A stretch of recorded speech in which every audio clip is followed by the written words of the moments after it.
Hash browns are a breakfast staple that are much simpler in theory than practice. Follow these tips and you'll produce the perfect potato patty every time. Hash browns are almost completely made up of potatoes, so it stands to reason that you should choose your spuds wisely before frying them up in the morning. To be clear, we're not talking about just differentiating sweet potatoes from white potatoes. As far as we're concerned, sweet potato hash is in a category of its own and cannot be classified as part of the hash browns family. Just in the realm of white potatoes, there is a lot of variability in texture in particular. Broadly speaking, there are two categories: waxy and starchy.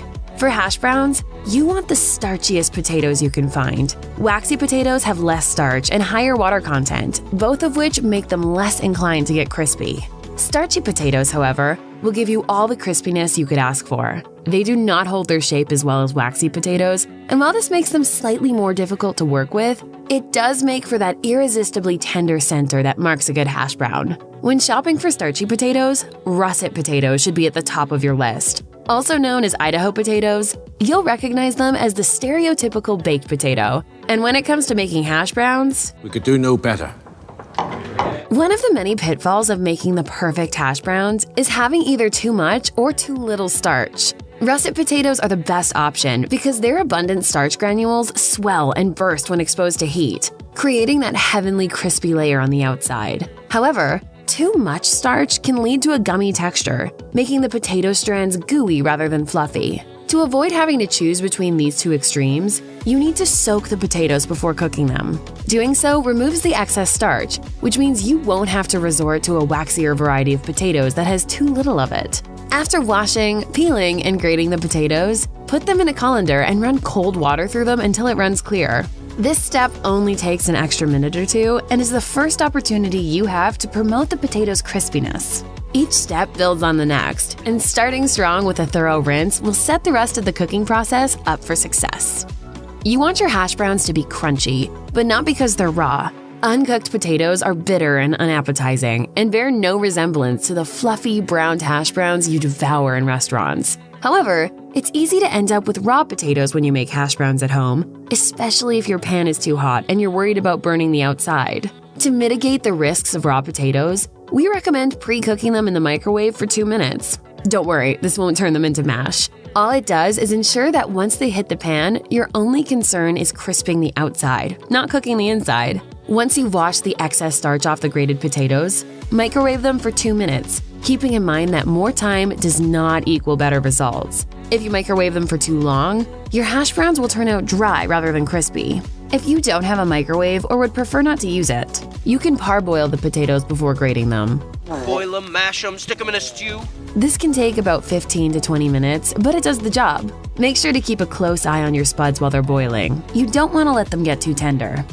If you do choose to parboil the potatoes instead of zapping them in the microwave, simply adding vinegar can vastly improve the quality of your hash browns. It doesn't have to be fancy vinegar either. For quality breakfast potatoes, you don't need to go out and get apple cider vinegar or red wine vinegar. Distilled white vinegar will do the trick perfectly.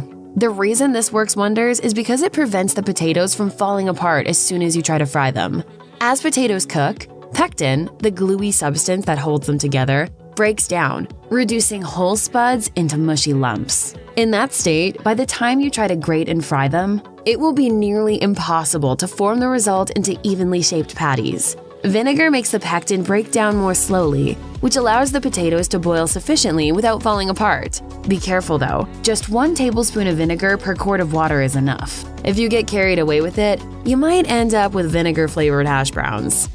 Aside from a lack of starch, moisture is another important factor to consider while trying to achieve crispy hash browns. Excess liquid is a recipe for sogginess. You should do everything you can to dry the potatoes before frying them.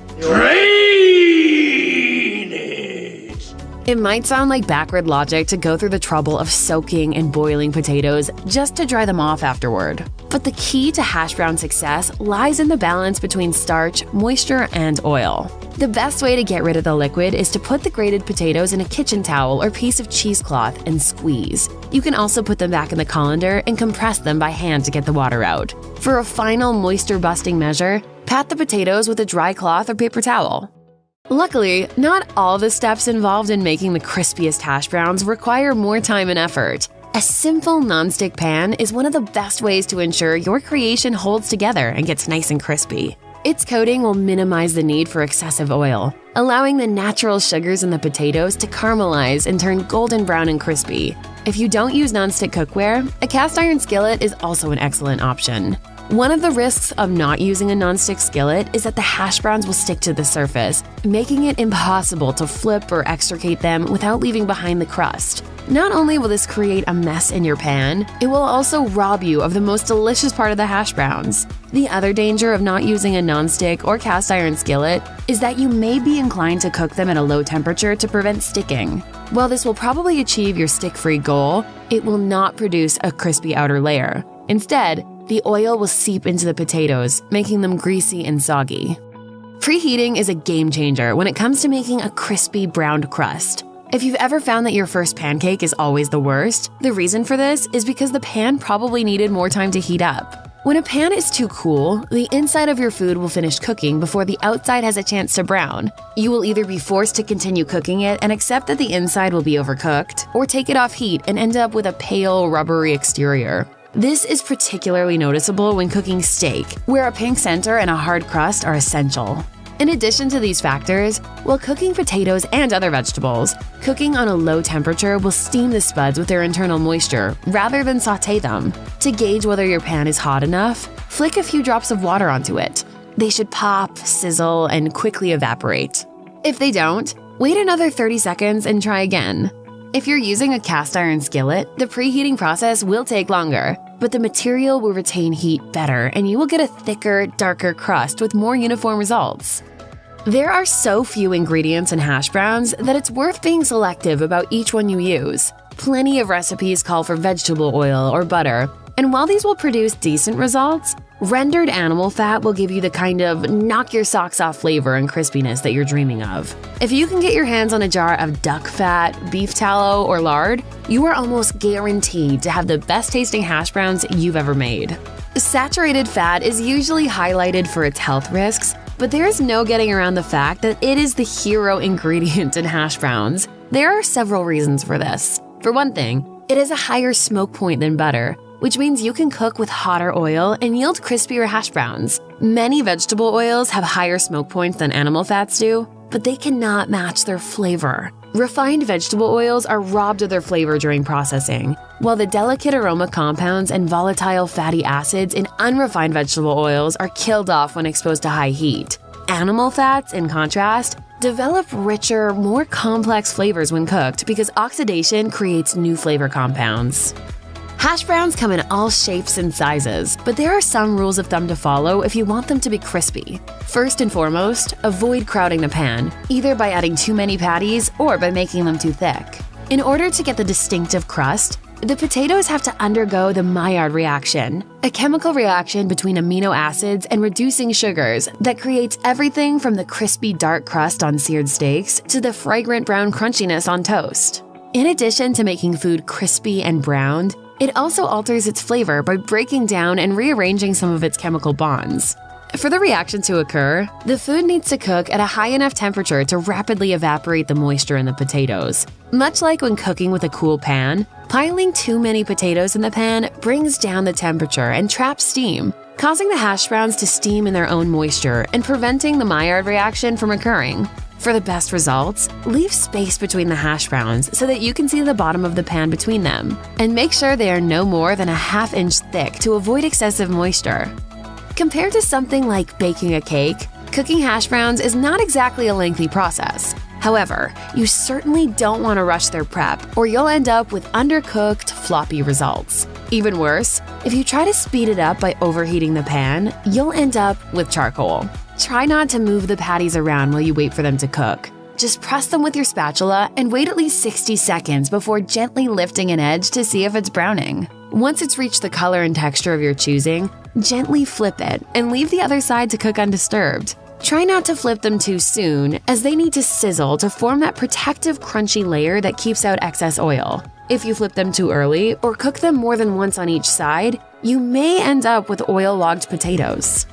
One of the biggest mistakes you can make with hash browns is not draining the grease once they've been cooked. It's easy to forget this step when you've just produced the crispiest, fluffiest hash you've ever seen and want to dig right in. But those crunchy edges are likely to turn soggy with grease if you don't put them on paper towels first. Draining the oil is almost as important as the cooking itself when it comes to ensuring the desired texture. And if you're used to deep frying foods, you'll know that it's a non-negotiable part of the process. While you're waiting for the hash browns to cook, put several layers of paper towels on your counter.